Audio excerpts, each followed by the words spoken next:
Someone made a decision, quietly, no press conference, no announcement, no dramatic reveal, and inside the American auto industry, the people who actually know what happened are not talking about it loudly because they understand what it signals. And what it signals is bigger than one company, bigger than one product line, bigger than one quarterly earnings report. Chevrolet just made a move that nobody saw coming.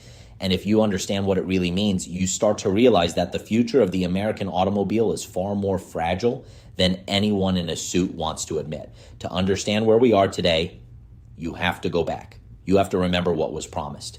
It was 2021.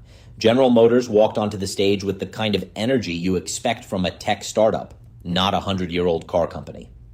Mary Barra, the CEO, looked straight into the cameras and said it plainly.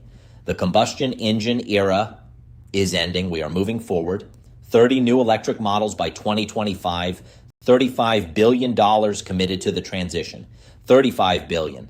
The goal was described as zero emissions, zero crashes, zero congestion. It sounded almost poetic.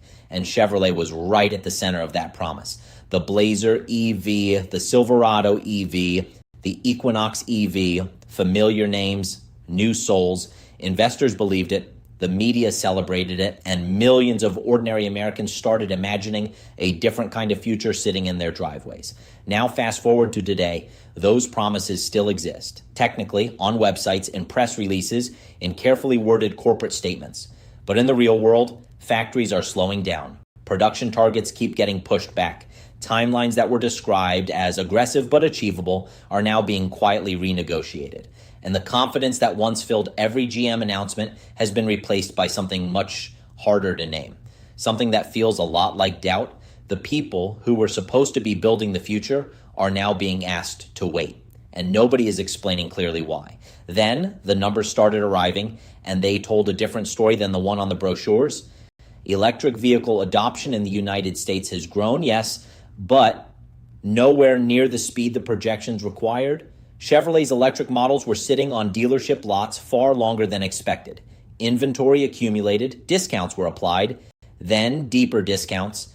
The Blazer EV, one of their flagship electric launches, had to be pulled from sale entirely just weeks after its debut because of software problems serious enough that they couldn't ignore them.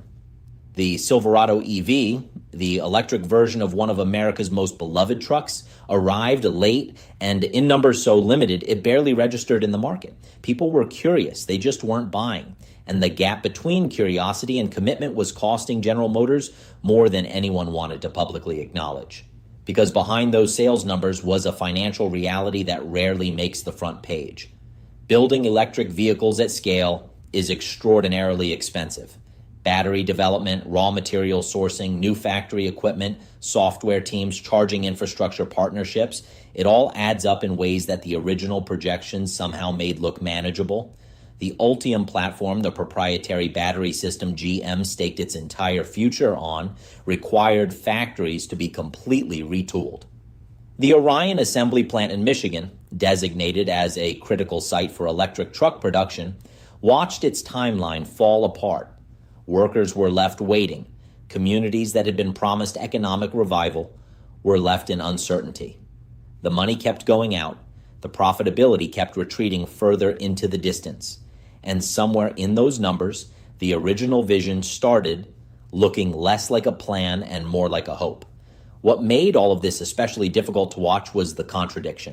Because publicly nothing changed, executives continued standing at podiums describing electrification as inevitable.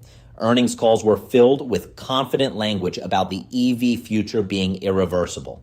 The press releases kept coming.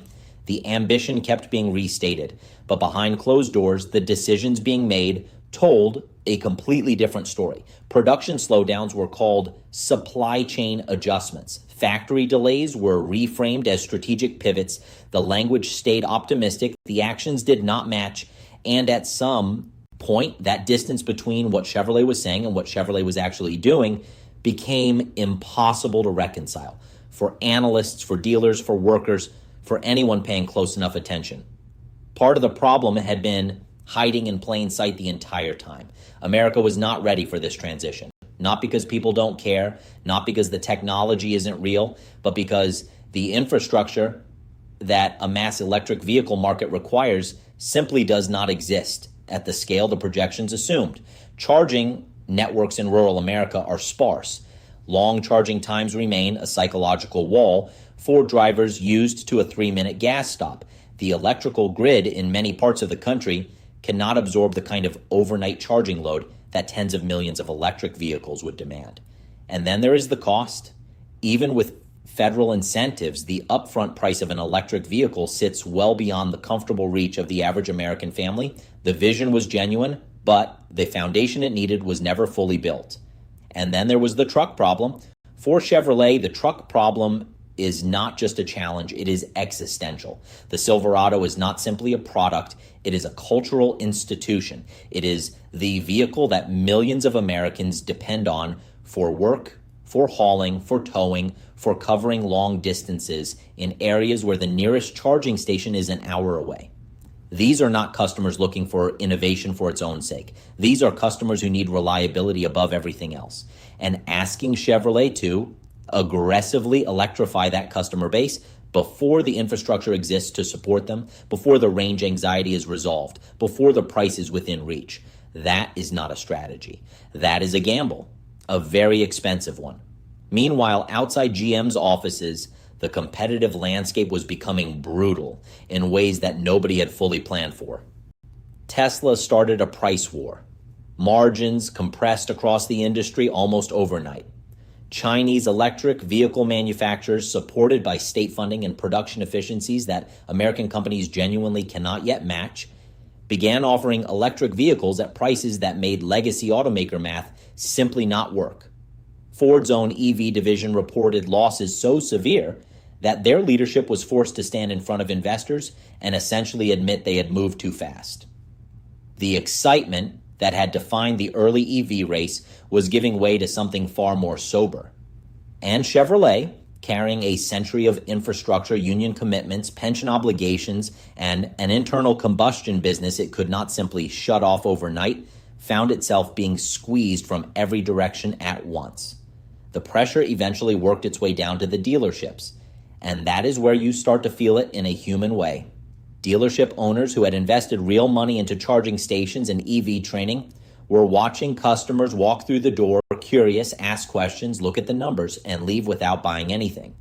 Salespeople who had learned every specification of every electric model were finding themselves unable to close deals at the pace corporate had promised. Lots were filling with unsold inventory that was supposed to be flying off the floor by now, and the relationship between GM's leadership and its dealer network, a relationship built on decades of mutual dependence, was developing a kind of quiet tension that nobody was openly addressing. Then came the politics, and with politics, nothing stays simple.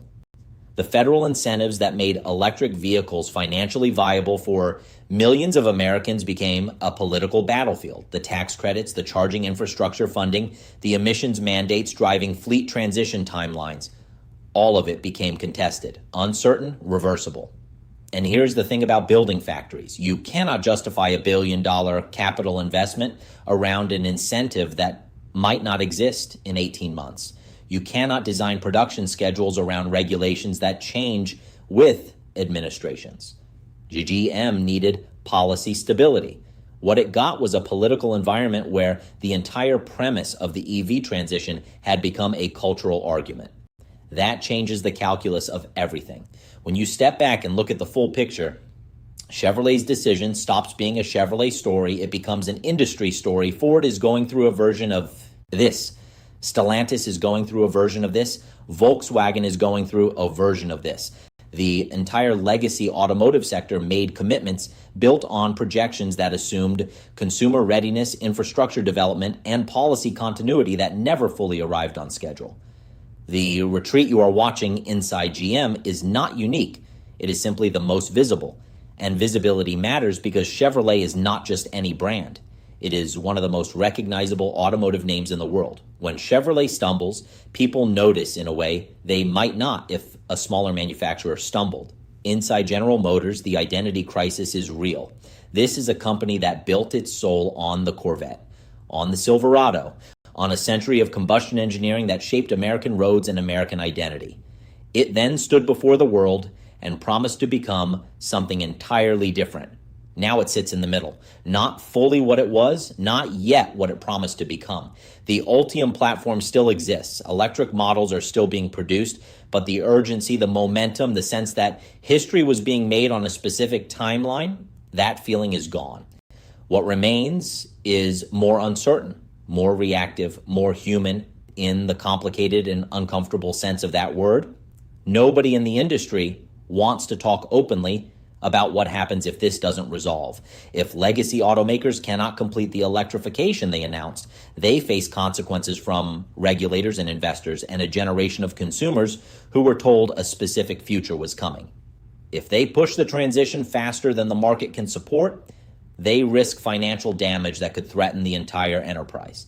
There is no clean path here. There is no version of this that doesn't involve difficult decisions, painful trade-offs, and a level of public honesty that corporate culture almost never allows. So here is what this moment actually is. Chevrolet's decision is not the death of electric vehicles. It is not a victory for the old way of doing things. It is something harder to define and more important to understand than either of those simple conclusions. It is evidence that transforming one of the world's most consequential industries is messier, slower, and more uncertain than the announcements made it appear. The factories that were supposed to define the next century of American manufacturing are caught between a past they cannot fully reclaim and a future they cannot yet afford to build completely. That tension is real, it is unresolved, and it is not going away. What Chevrolet just decided, quietly and without fanfare, is a signal. Whether the people running these companies have the honesty, the patience, and the courage to navigate what comes next, that may determine not just which brands survive. It may determine what American industry looks like for the next 50 years, and that is worth paying attention to.